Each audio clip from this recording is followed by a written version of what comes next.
All right, guys, we got a good show for you today. We have Jordan Sibert. He played for Dayton, Ohio State. He played for the Atlanta Hawks, and most recently, he was part of Team USA in Puerto Rico. Thanks for coming on, man. No problem. Thank you. All right, so you were just, like I said, in Puerto Rico. What was it like playing for Team USA? And, you came out on top against Bahamas and Mexico down there. Man, it was a great experience, bro. Just being able to, one, represent the country. And then just to compete, it's been a weird time since COVID. So, basketball's been kind of up and down.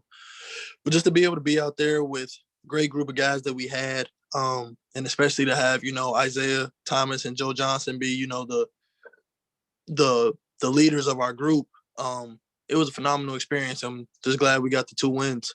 Yeah. So how do you find out you were selected for Team USA? And what was that feeling?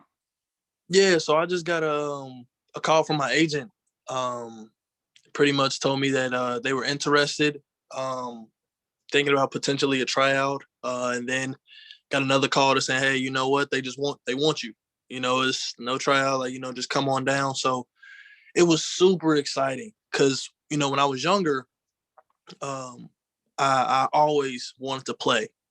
I was very close when I was younger, and I ended up breaking my leg, and I ended up missing my opportunity.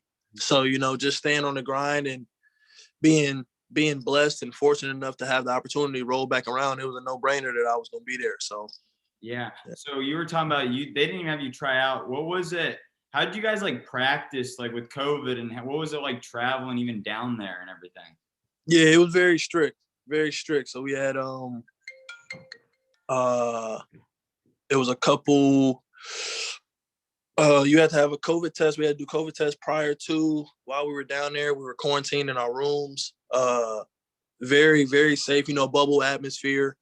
It was well organized though. They did a good job of keeping everybody, quarantined. We primarily just went to practice, had film sessions kind of separated from each other. So they did a great job, but it was definitely just bubble atmosphere and very focused on getting the job done. Yeah, well, you guys got the job done. Of course, pulled out 2 dubs. For sure. Yeah, so it's kind of funny because I've seen you play both at Ohio State and Dayton. You played for Ohio State when they made the Final Four. What made that decision for you to say, hey, I want to go to Dayton and leave? Just being able to try to read a situation and do what's best for you it's not easy. And it was very uncomfortable. To this day, I still got a lot of love for Ohio State. It's not no bad blood. Just because the situation didn't work, that doesn't mean that, it was a horrible journey or horrible experience. I enjoyed every moment of it. But it was just time for me to move.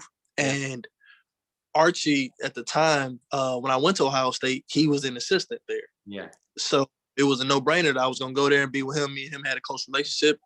So once he was at Dayton, which Dayton is 45 minutes from Cincinnati, it was kind of like, okay. My brother actually went there for a year too, my oldest brother.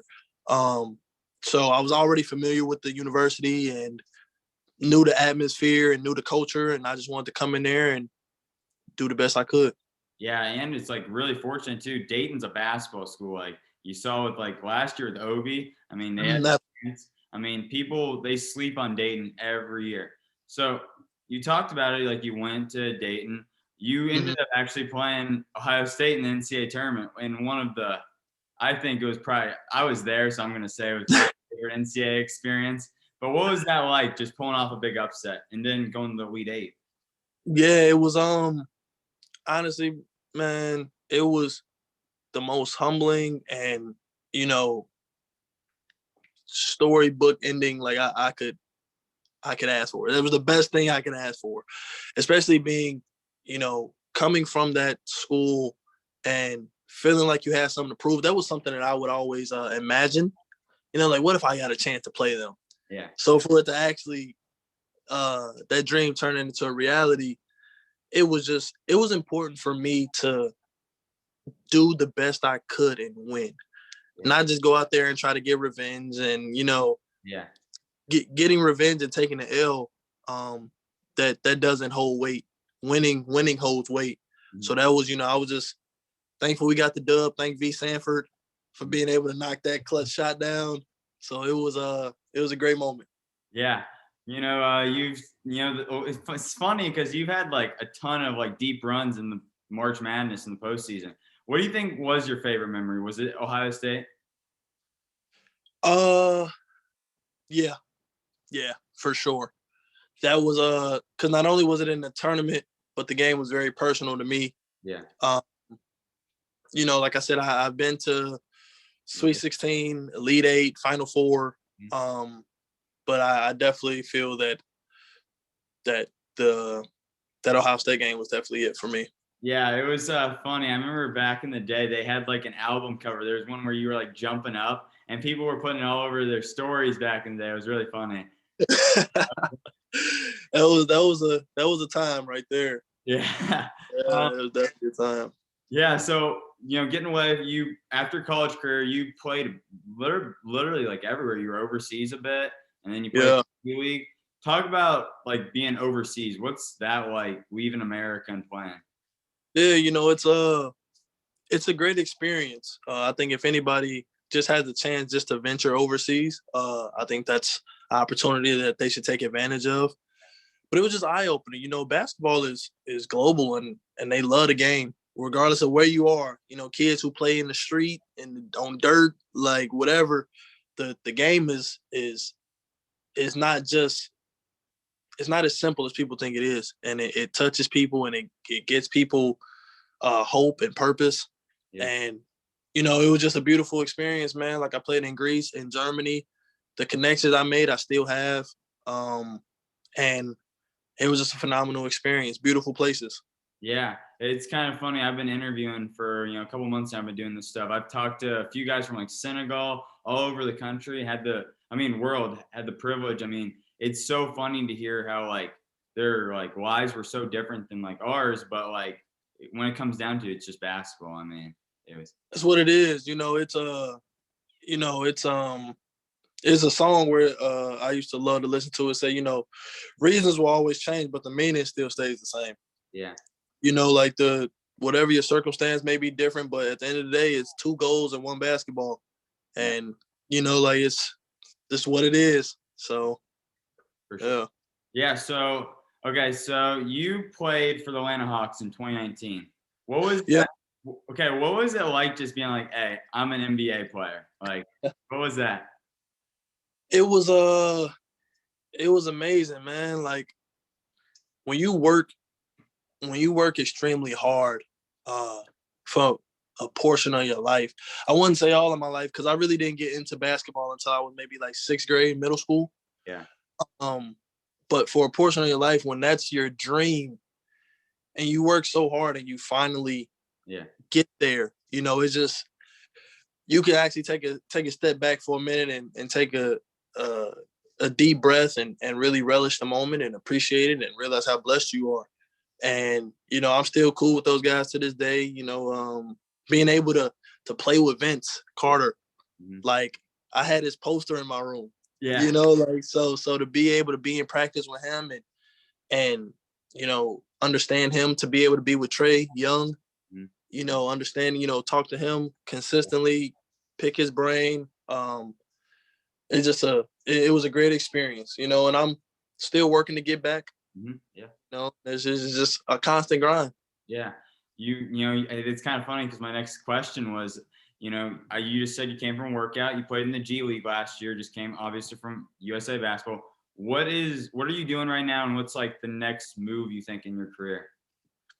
Yeah, so right now just working out, and just staying ready. Just staying ready. I'm working on other avenues of life outside of basketball.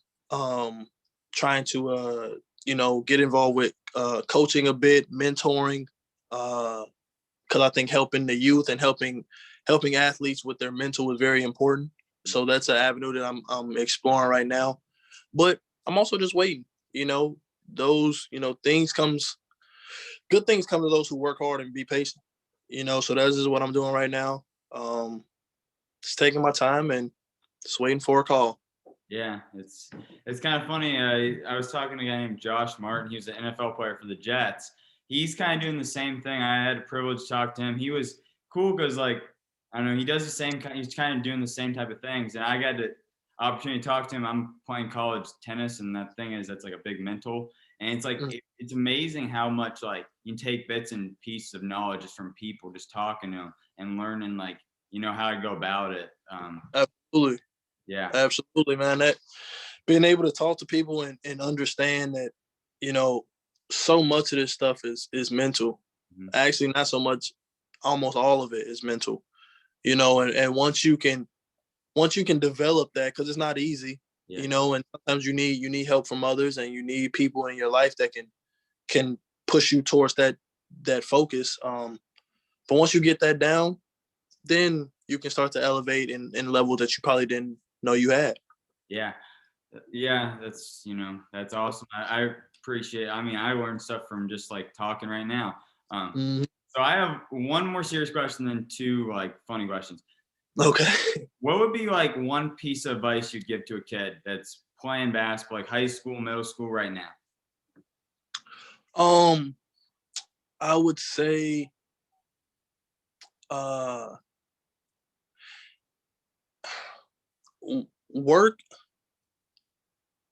work hard and don't take it too serious. Like, enjoy it, because there comes a time where you work hard and this becomes a job. Whether once if even if you're in college, like, this eventually becomes, if you make it to that level, it becomes a job, and politics kick in. Yeah. And I think that's something that people don't communicate about. But while you're young, just enjoy it, have fun, like, work hard, try to be the best you can. If you want to keep, some kids have a higher motor and a higher competitive edge, compete your ass off until you can't anymore. But make sure that while you're competing, you're doing it and you are having fun. You like competing. You like losing because you know you can get better. Like, not, everything just drains you. Yeah. So that would be the main thing. Like, just have fun with it, man. Yeah. A lot of kids can take stuff away from that. Okay, if you could have dinner with anyone, who would it be? Oh, if I have dinner with anyone, wow, you put me on spot with that one. I would probably say, I'm gonna be by. I guess Michael Jordan. Yeah. Yeah. Okay. I'm named after him, so why not? This is funny because I was literally the final question was, who do you think the greatest is, MJ or LeBron? I think my greatest is MJ. Yeah. That's just is that because that's like personal who you've watched. You think that's more like a personal who you've watched, like MJ more, and you kind of. Absolutely. Yeah. Absolutely. I think, like, we live in a world now where everything has to be one or the other. Yeah. Like, there's no way you can have two people who are that great. It's like, no, you can't. Yeah. Like, and in my opinion, Jordan, I'm named after Michael Jordan. That's who I grew up looking at. So of course I'm gonna forever idolize him. Yeah. But LeBron is also just as great. Yeah. That's just what it is. Yeah. I mean, people try to compare the statistics all the time, and the reason they do is because they really can't. They can't find anything. I mean, they're pretty even. So yeah, it's like you can go all day. Like, some people, if you like somebody who passes, get their team involved and all this stuff, you're gonna be you're gonna say LeBron's the greatest. Yeah. And you're gonna pull up his stats and show. If you like somebody who's has more of a competitive edge, take game winners and all of that stuff, you're gonna like Michael and you're gonna pull up his stats. It's just a matter of opinion. So I'm going Jordan just because it's me. Yeah. Well, on that note, Jordan, thank you for coming on, man. I really appreciate this. No problem, bro. No problem. I appreciate you reaching out.